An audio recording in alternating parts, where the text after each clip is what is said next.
Hi everyone, and thanks for joining us today for Rating Scale Bootcamp. My name is John Smith. I'm Director of Enterprise Business Solutions here at CRG emPerform, and very happy to be presenting this topic to you today.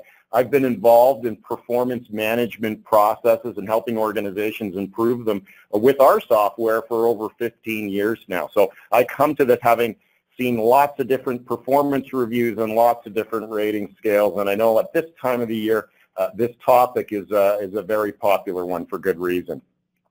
Just before we get started, a few housekeeping items. Today's webinar is being recorded and a video link will be sent out following the presentation today. I encourage you to submit any questions that may come to mind during the presentation, and I will take time at the end to answer any questions that have come in. We will try to stick to our 30-minute timeline here and make sure we stick to that for the presentation. So in terms of agenda today, what we're going to go over, we're going to talk very briefly here about the ratings dilemma, just to put some context around this subject. Then we're going to offer 3 principles for effective rating scale. So these are principles that we've developed and that we use and that we advise and recommend on. We're going to look at some sample rating scales by content area and also some sample rating scales that can be used for one overall rating. So with that in mind, let's go ahead and get started. So, ratings, what's the big deal? Well, I'm sure we all know about this rating scale dilemma because it's probably why we're attending today. And if you read some of the literature that's out there, if you've been involved in performance management for a while, I think these bullet points will probably register immediately. There's lots of concern about ratings, that they cause anxiety, especially when they're numbers. Ratings are judgmental and subjective, and they can allow really the manager to be put in a position of being a judge. They may not produce the results we want in terms of motivating employees. They may be demotivational at the end. They open the process to recency bias, meaning that, you know, the ratings given are reflective of only recent memory or recent experience. They could also result in a halo effect where we rate moderately as managers to avoid difficult conversations. But I think overall, with everything going on out there and what you might read, there's just this belief that ratings cause all the problems with performance appraisal and performance management, and that getting rid of them, just getting rid of ratings altogether, would somehow fix the performance management process. And this is a really good quote on a study that was done, I think, in 2000, and I put it in here because I really, this one sort of, you know, it means something to me, and it goes, although it's implicitly assumed the ratings measure the performance of the ratee, most of what's being measured by ratings is the unique rating tendencies of the rater. Thus, ratings reveal more about the rater than they do about the ratee. And this is a great article, if you haven't read it, Reinventing Performance Management from Harvard Business Review. I encourage you just to look that up and give it a read, because this is a really good point. And I think, you know, this is when you get into the science of ratings, this can be part of the problem. So if we think about ratings being a problem, then the next concept will be, well, why don't we just get rid of them altogether? And, you know, can we do that? And certainly nowadays there's a lot of talk about that, and there's organizations that are trying this. And at first glance, it sounds good in theory. It sounds good in theory because it's easy to get everyone in the organization to buy into it. We say, well, let's just get rid of the ratings. And everybody's like, great idea. Let's go ahead and do that. The problem comes up when we decide we need the ratings for something. And what we're finding with organizations that have removed ratings is that either they're moving back to them or that ratings are still being done just sort of in a back room at a sort of management team level. We call those ghost ratings, meaning that we don't really talk to the employee about it, but there still is a rating process going on here. And, you know, that again might be really not the ideal way to structure a performance review process. If we get rid of ratings altogether, how would we structure reward? How would we structure recognition? How would we structure promotion? These are important questions that need to be asked if we're moving into the no rating world. Here's a great quote from Mark Efron, who's done some presentations for us at emPerform. Without a standardized way to differentiate, you'll be stuck trying to allocate resources among 10,000 people described in your now qualitative process as pretty darn good. So then we might lead back to, well, I guess we need them. Maybe we need ratings. What are they good for? What positive things do they bring? And we can say, well, of course they can be used for formal recognition of contribution. And that's important because that can also lead to employee engagement. After all, employees doing a good job want to be recognized and told they're doing a good job and that they're making great contributions. They're also the basis of every single reward system we've ever come across in 15 years in this space. They're always implicitly linked one way or another to ratings. So where does this leave us? Well, it leaves me confused often, especially when I read article to article. We think, what are we going to do? What should we recommend? Which way should we go here?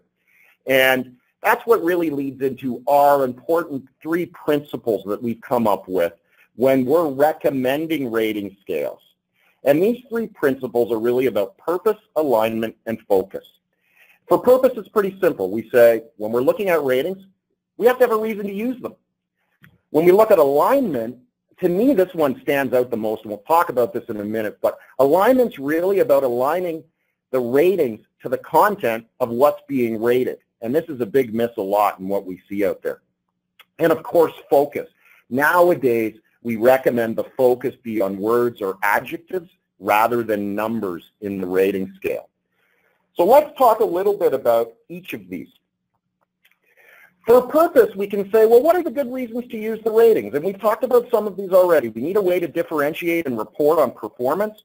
Hey, we tie performance scores to everything in our organization. We use them for compensation decisions. We use them for succession decisions. They're very, very important. We rate everything, and our culture demands it. We're a rating organization. Everything we look at is metrics and numbers. And when we look at employees in our talent base, ratings come into how we understand the investment we're making in talent. People want to be given formal ratings. Maybe we've done a survey and we recognize people want to be given a rating on their performance. They're used to being rated on everything. They went through school being rated on everything, and in their job they expect to be rated on everything. So we have to really think about what the purpose of ratings are for our unique organization. Do we need them? If we need them, why? And how are we going to use them? There's also maybe potentially reasons we don't need ratings, and these come up as well. First of all, a small workforce. If we're a workforce of 30 to 50 people, rating employees every year may be seen as arbitrary when the employee is getting the same rating year after year after year after year. It has less meaning. It has less impact.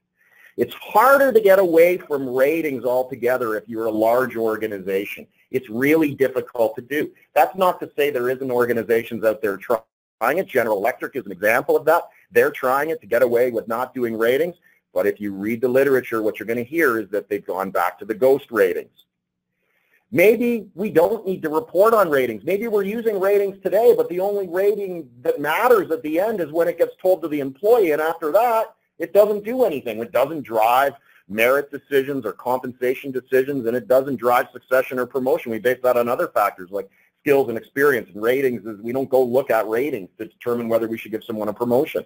So, maybe there's no reason for the ratings then. And that may be the important question to ask is at the end of this performance management process, how do the ratings get looked at? What do they get used for? Maybe people in your organization would say the problem with your performance management process is ratings.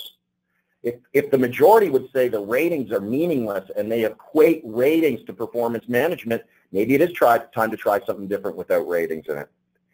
And this one is probably a big one to consider, and we're doing this a lot nowadays with new clients and speaking a lot to the prospects through sales process that we go through. This last bullet is important, and it certainly is part of the new era of performance management. We're moving to a process that's more conversation-based and check-in based. And because of that and the frequency of that, applying an arbitrary rating once a year really doesn't make sense. So we consider both of those perspectives, and then we talk about alignment. Alignment means the ratings need to align to the content of what's being rated. And, this leads us to one of my favorite pictures we've ever put together here in emPerform. This is an image of what I would call the appraisal museum.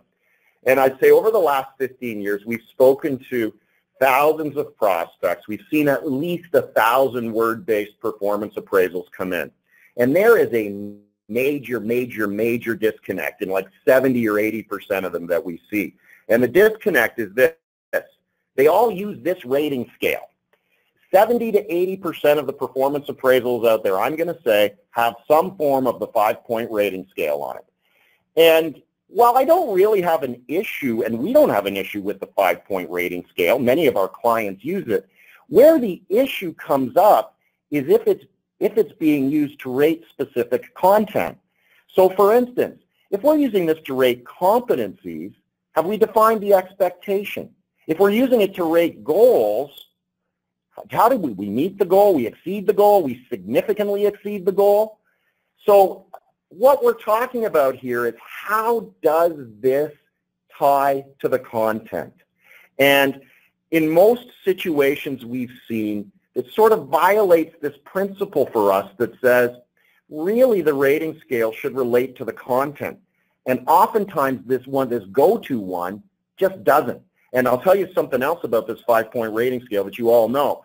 80% of the folks who are rated using it end up in slot number 3, 10% end up in 4 or 5, and 10% usually end up in slot number 1. That leads us to our third principle. The focus should be on words and not numbers. So we recommend rethinking the value of showing numbers in the rating scale.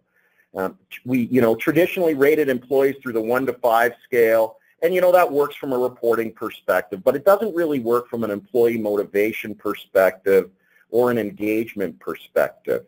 And it's often numbers are often perceived as being negative. We also know there's studies out there that show a great majority of employees actually don't really understand numbers. It's not their native comfort zone, and they just don't like being equated to a 3.41 out of 5 when someone talks about their performance. Morgan Stanley made this change very recently. They used to use a 1 to 5 numeric scale, and now you can see evaluators are being asked to list up to 5 adjectives to describe employee performance. And they're finding that this is just bringing a great more value to their performance management process.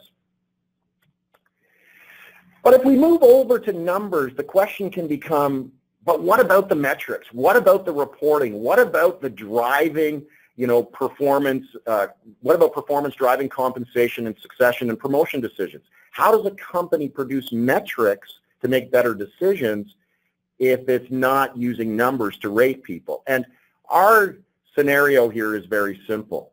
You focus on the text, keep a number in the background. If it meets expectations, that's a 3 out of 5. If you're a superstar, it's a 5 out of 5. You don't need to show the number, just keep it hidden in the background. So as we look forward to some examples of rating scales, our conclusion here is, again, it comes back to the purpose, alignment, and focus. We need to know why we're using them. We need to align them with content. And of course, text is better than numbers. So let's take a look at some options. How do we look at what ratings to use? And there's really 3 camps that come up with rating scales. The first camp is, hey, we need a sophisticated, multi-factor, calculated rating. And if we're going to do a sophisticated, multi-factor, calculated rating, then we should look at rating scales by content area. The second camp says, you know what, we don't rate individual competencies and goals. We just apply an overall rating to the performance review. We want one overall rating. And so we've got some creative ideas here, and recently Deloitte made a change to do just this. And so we'll talk about that as well. And then, of course, the third camp is, well, you just convinced me. I don't want to do ratings at all anymore. And we'd say, okay, that's great. You could probably stop watching the webinar now. But I would encourage you to stay and just finish this, because you might find, like everyone else, that you come back to ratings once you drop them. So let's talk about these sample rating scales. When we talk about goals and objectives, what we often recommend are a status scale or a percent complete or progress scale. And, these, why? Well, these align very, very well with goals and objectives. This really satisfies our alignment principle very well. And we also should remember that what we're trying to do here is not really measure the quality of completion, because the measurement should really be about the status. The quality is already defined in the way the goal is set up. If you're using a SMART goal framework, or if you're using objectives and key results, you've spent time defining how the goal will be measured. So this rating scale is really just about status. And the other thing that can be said here is it can be updated frequently throughout the year. So it feeds right into quarterly, informal, mid-year check-ins. It feeds right into the modern performance process. And it looks like this. Very simply, if we've established a goal, where are we with it? There's really only a few choices. We haven't started, it's active, it's been achieved, or perhaps the goal got canceled or deferred at some point. And again, the great thing is you could ask employees to go in and update the status of their goals. Every time they have a check-in with their manager, they could update on status. This is a really simple rating scale, but very effective. And you can see immediately it aligns to the content. It aligns specifically to the status of the goal. Another example is a percent complete scale. And again, here it aligns very well to goals. As long as we've defined or have some way to measure really how far along in completion are we. You need to know that, okay, we're almost there, or we can really look at the status of where we are and equate that to a percent complete. Another scenario that we're seeing now more and more in best practices is when we do employee self-assessment, to use a slightly different rating scale for the employee. So if we're talking about goals or objectives, we may switch the verbiage slightly here for the employee and ask them where they are with respect to the goal. I've completed it. It's on track for completion. I'd like some assistance with the goal. I haven't started on this goal, but I'd like to discuss it. Or it was agreed it's been deferred or canceled. When we switch over to competencies and skills, this gets a little bit more, not sophisticated, but it's a little bit more difficult. And traditionally, this has been a problem area in performance management because we spend a lot of time focusing on behaviors, the skills, attributes, and behaviors that are defined to make someone successful in the position, and then we ask a manager to come in and apply a rating. Meets expectations, does not meet, exceeds expectations. So our recommendation here, and it's been our recommendation since the start, is to use an observation frequency scale. The key to the competency and behavior assessments is what's being observed by others. And Dick Grote came out with this concept of the observation frequency scale, and it looks like this. It says if we're looking at competencies, how much do we observe it? How much do I as a manager observe this of a direct report? Seldom, sometimes, it's observed on a regular basis, or it's consistently observed. And the beauty of this is you could also open this up for 360 peer reviews. The 360 peer review could also provide ratings using this rating scale because it is about observation. How much do we see the behavior? How much do we see the skill? Another recommended rating scale for the competencies area could be a proficiency scale. And in the proficiency scale, we're talking about, advanced, proficient, developing, or does not demonstrate. And these are some great descriptions that are here as well. And you can see in here as well that you could possibly relate each of these items to a score, but you would keep that hidden in the background. When we self-assess against competencies and skills, here's a great rating scale for this. You ask the employee, is this a strength of mine? I'm confident in my abilities. I'm improving in my abilities in this area. Or I need to develop more in this area and would like to discuss. So again, another great rating scale and showing that rating scale is different for the employee. I mean, one of the important principles here, too, of the multi-factor sophisticated rating approach, right, is that the rating scales are different for each content area. We shouldn't lose sight of that. We are not recommending the same rating scale across the whole appraisal form. We're recommending different rating scales that align to the content that's being rated. And what happens at the end of the day is once you've done your ratings on goals and once you've done your ratings on competencies and any of the other ratings you're going to do, they come together to drive an overall calculated rating.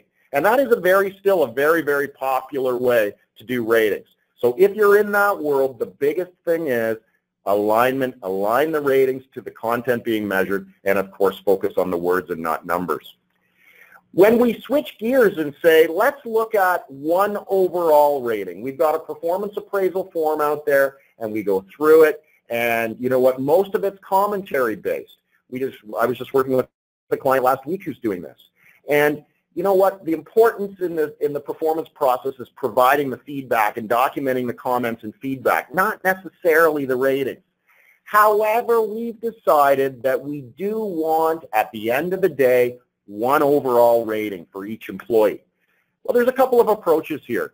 And the first approach is to get creative. And we like these. These are some client examples of ours, actually. So destination reached, almost there, full steam ahead, chugging along and right on track, derailed, let's talk, and haven't left the station. What a nice creative way to put an overall rating on a performance appraisal. Another one from a different client is this one, rock star, solid, development required, and let's talk. And this was a software development firm that put this together. A more novel approach that's coming out nowadays is to give an indicator of an overall rating. And the authors of this and the ones getting lots of attention here are Deloitte. So Deloitte moved their very formal 360 intensive performance management process that had been in place for many, many years to a new system that is much simpler and is used at the end of a project and at least once a year. And the new system focuses on 4 questions. Here's the 4 questions. Given what I know of this person's performance, and if it were my money, I would award this person the highest possible compensation increase and bonus. This measures the overall performance and unique value to the organization, and you use a 5-point rating scale here from strongly agree to strongly disagree. Second question, given what I know of this person's performance, would I always want him or her on my team? And again here, the same 5-point rating scale from strongly agree to strongly disagree.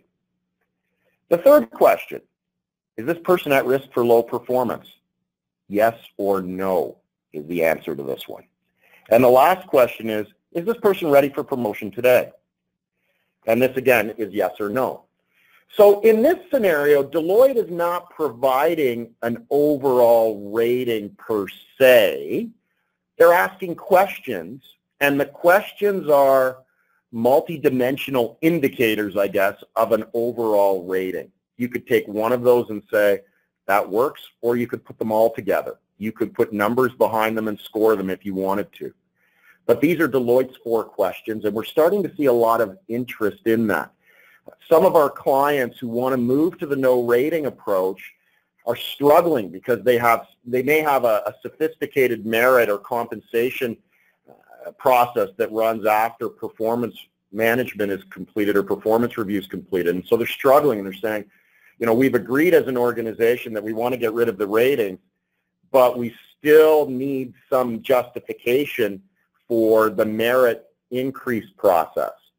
And so what we've recommended in that scenario is to adapt or use or adapt the Deloitte questions, because these are perfect indicators that can be used to drive the compensation and merit decisions. And so this really brings us to any questions you have. It brings us to a close in this particular webinar. Again, our focus here is really on purpose, alignment, and focus, and making sure that the rating scales we recommend fit with your performance review. We'll take a moment just to see if there are any questions, and we'll address those. So one of the questions that's come in is, how do I engage the organization in the discussion about rating scales and changing them? And I think that what we've seen is there's a few approaches here. So one approach is to say, let's bring it up at a management team meeting that we're talking about changing the performance review process. And, you know, let's go back to sort of, hey, there's 3 camps here, folks. Camp number 1 says sophisticated multi-factor ratings. Camp number 2 says 1 overall rating, and camp number 3 says no ratings at all. And let's talk about it. And then let's talk about, depending on the decision, how we use ratings today and how that will be impacted by changing the process. Another approach we've seen used at clients is a performance management climate survey that goes out to managers and employees and asks them for their feedback. And you could ask very specific questions in a survey like that of employees. You can say, based on the ratings you've been provided over the last number of years, were they meaningful? Are they important to you? Do you feel they accurately represent your performance? And you could look at those types of ratings and understand from that, what direction you should take. And this whole process is really about making sure that the rating scales are right for your organization. Another question that came up, how do you pull the organization along with the changes? Yeah, now that's a very good question. And I think this is all about communication, communication, communication. If you want to pull the organization along with the changes, you need to ask them about the changes before you make them. That's principle number one. People want to have they want to understand that you're thinking about changing the performance management process. Ask them for feedback. Either ask the management team or do a small survey or put a group of, maybe a focus group together to solicit feedback, and then communicate. Communicate at the beginning of the year, at the beginning of the performance year, that you're changing the performance process, and that when we get to the end, the ratings process is going to change. Don't change it up just at the end, and that's a good way, again, just to bring the organization along. And I think that's got it for questions, so I want to thank everybody for joining today.